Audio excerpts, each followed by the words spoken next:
ஆவணி மாதம் சுக்லபட்சத்து வெள்ளிக்கிழமையில் மங்கையர் அனுஷ்டிக்கும் முக்கியமான பண்டிகை வரலட்சுமி விரதம். வரங்களை அள்ளி கொடுக்கும் லட்சுமியை குறித்து அனுஷ்டிக்கப்படும் விரதம் வரலட்சுமி விரதம். மனமான பெண் தலைநோன்பு நோற்பது இந்த விரதத்தின் ஒரு விசேஷமான வைபவம். மாங்கல்யம் கெட்டியாக இருக்கவும், வீட்டில் எப்பொழுதும் சுபிட்சம் நிலவவும், லக்ஷ்மியின் அருள் கிடைக்கவும் இந்த பூஜை அவசியமாகிறது. செல்வத்திற்கு அதிபதி மகாலட்சுமி இவள் பார்கடலில் அவதரித்தவள். எந்த சபைக்கும் தலைவி இவள். ஒளி வீசும் மேனியை பெற்றிருப்பவள். பெண்களுக்கு மங்களத்தை தருபவள். தாமரை போன்ற கண்களை உடையவள். செந்தாமரை மலரில் வீற்றிருப்பவள். மகாவிஷ்ணுவின் இதய தாமரையில் குருவீற்றிருப்பவள். பூமாலை மற்றும் அனைத்து வகை ஆபரணங்களையும் அணிந்திருப்பவள். மஞ்சள் நிற பட்டுடுத்தி மணிமகுடம் தரித்திருப்பவள். இரு புறங்களிலும் தீப சக்திகளுடன் காட்சி தருபவள். இவளை பூஜித்தால் குடும்பத்தில் மங்களமும், குடும்ப தலைவனுக்கு நல்ல ஆயுளும், எல்லா சேமங்களும் நிலைபெறும். வரலட்சுமி தம்மை பூஜிப்பவருக்கு வரங்களை அள்ளி கொடுக்கும் தாயாக விளங்குகின்றாள். அன்பு, புகழ், அமைதி, இன்பம், வலிமை ஆகிய இந்த சக்திகள் யாவும் வரலட்சுமியின் அம்சங்கள். சிவனுக்கு வில்வமும் விஷ்ணுவுக்கு துளசியும் மிகவும் பிடித்தமானதை போல் மகாலட்சுமிக்கு அருகம்புல்லின் மீது அபார பிரியம். மனிதனுக்கு ஆற்றல், அன்பு, செல்வம், சௌபாகியம் போன்றவை திருமகளான இம்மகாலட்சுமியின் அருளால் ஏற்படும் என்கிறார்கள். இவள் 8 வடிவங்களில் காட்சி தந்து அஷ்ட ஐஸ்வர்யத்தையும் தருகின்றாள். தனலக்ஷ்மி, தானியலக்ஷ்மி, கஜலக்ஷ்மி, ஜெயலக்ஷ்மி, வீரலக்ஷ்மி, சந்தானலக்ஷ்மி, தைரியலக்ஷ்மி, வித்யாலக்ஷ்மி என 8 நிலைகளில் பெயருக்கு தகுந்தபடி தனித்தனி வடிவம் தாங்கி இருக்கின்றாள். ரிக்வேதம் முதல் எல்லா வேதங்களிலும், பாகவதம், பாரதம், சனத்குமார சம்ஹிதை, மந்திரகல்பம், சாரஸ்வத சித்தி, சௌபாகிய ஜீவனம், ஸ்காந்தம், தேவி பாகவதம், ஸ்ரீ ரத்னகோஷம், மந்திர மகோநதி முதலிய நூல்களிலும் இவளின் பெருமை புகழப்படுகிறது.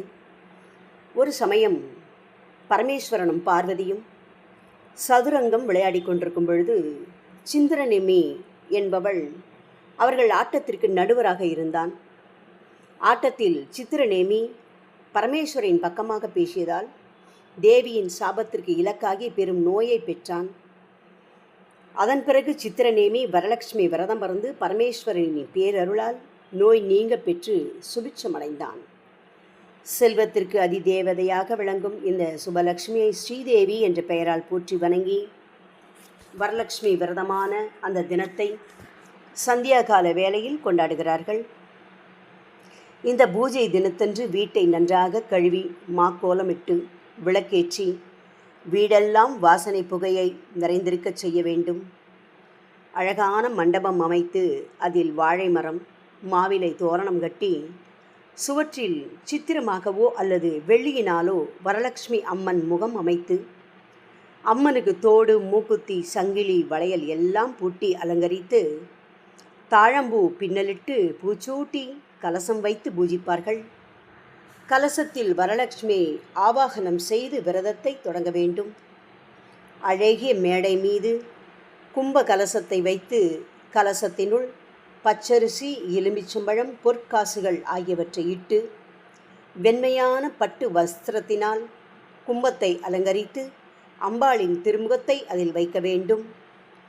மஞ்சள் சரடை கும்பத்தின் மேல் சாத்தி அம்பாளை கிழக்கு முகமாக எழுந்தருளச் செய்து வலது பக்கம் அமர்ந்து மஞ்சள் சரடை கும்பத்துடன் சேர்த்து பூஜிக்க வேண்டும். புஷ்பங்களாலும் தூய தீபங்களாலும் அம்பாளை ஆராதித்து மஞ்சள் சரடை வலது மணிக்கட்டில் பக்தி ஸ்ரத்தையுடன் கட்டிக்கொள்ளுங்கள்.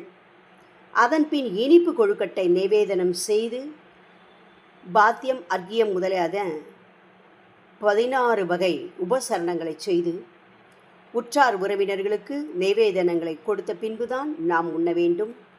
அன்று முழுவதும் பகவத் சிந்தனையுடன் அஷ்டலக்ஷ்மி சோஸ்திரம், மகாலட்சுமி சோஸ்திரம் போன்றவற்றை சொல்லிக்கொண்டே இருக்க வேண்டும். இதனால் வீட்டில் மகாலட்சுமியின் வாசம் நிலைத்திருப்பதோடு சகல ஐஸ்வர்யங்களும் பெருகும். இரவில் கலசத்தை அரிசி பாத்திரத்தில் வைப்பது அன்னபூர்ணியின் பேரருள் நம் இல்லத்தில் நிரந்தரமாக தங்குவதற்கு அடையாளம். அக்ஷயமாக இருப்பவள் அம்பாள் கலசத்தில் வைத்து பூஜிக்கப்பட்ட தேங்காயை கொண்டு அதற்கடுத்த வார வெள்ளிக்கிழமை அன்று பாயாசம் செய்வார்கள். திருவையாறு, திருநின்றவூர், திருவாரூர், திருப்பத்தூர் ஆகிய ஸ்தலங்களில் கோவில் கொண்டுள்ள பகவத் சன்னதியில் வரலட்சுமி விரதம் மிக சிறப்பாக கொண்டாடப்படுகிறது. 63 நாயன்மார்களில் ஒருவனான நந்தனார், விக்ரமாதித்த மன்னன் ஆகியோர் இவ்விரதத்தின் மகிமையால் கிடைத்தற்கரிய பெரும் பேறுகளை பெற்றதாக கூறப்படுகிறது. மகத நாட்டு மங்கை சாருமதி வரலட்சுமி விரத மகிமையால் சகல மேன்மைகளையும் பெற்றாள் என்று புராணம் கூறுகிறது. மகாலட்சுமி தான் தங்கியிருக்கும் இடங்களை அவளே கண்ணனிடம் கூறியதாக புராண நூல்கள் கூறுகின்றன. அந்த இடங்கள் பசுவின் பின்புறம், யானையின் முகம், வாசனை உள்ள வெள்ளை மலர்கள், விளக்கு, சந்தனம், தாம்பூலம், கோமியம், கன்னிப்பெண்கள், அதிகம் பேசாதவர்கள், வேதம் ஓதிய உத்தமர்கள், உள்ளங்கை, குதிரை, டமாரம், பசுமாட்டின் கால் தூசி, வேள்வி புகை முதலியன. ஸ்ரீதேவி தங்காமல் விலகிச் செல்லும் இடங்கள் எவை தெரியுமா? ஆட்டின் கால் தூசி, கழுதையின் கால் தூசி இவை படும் இடங்கள். அழுக்கான ஆடை உடுத்தியவர்கள், பற்களில் அழுக்குள்ளவர்கள், அதிகம் உண்பவர்கள், கடும் சொல் பேசுபவர்கள், சூரிய அஸ்தமனத்திலும் உதயத்திலும் தூங்குபவர்கள், தரையை கிளறுபவர்கள், துரும்பை கிள்ளுபவர்கள் போன்றவர்கள் இருக்கும் இடங்கள் தான் அவை. மஞ்சள், குங்குமம், திருமண், சூர்ணம், எலுமிச்சை, துளசி, மாக்கோலம், மாவிலை தோரணம், உருவத்தை பிரதிபலிக்கும் கண்ணாடி, பூரண கும்பம், வில்வ இல்லை, நெல்லிக்கனி, செவ்வந்தி மலர் இவைகள் மகாலட்சுமிக்கு பிடித்தமான மங்கள பொருட்கள். வரலட்சுமி விரதத்தை அனுஷ்டிப்பதால் கர்ம நோய்கள் நீங்கும், நல்ல ஆரோக்கியம் ஏற்படும், திருமணம் நடைபெறும், மங்கள வாழ்வும் மாங்கல்ய பாக்கியமும் அமையும், புத்திர பாக்கியம் உண்டாகும். வரலட்சுமி விரத மகிமையால் நாம் சகல சௌபாக்கியங்களையும் பெற்று அஷ்ட ஐஸ்வர்யங்களுடன் வாழ்வோம்.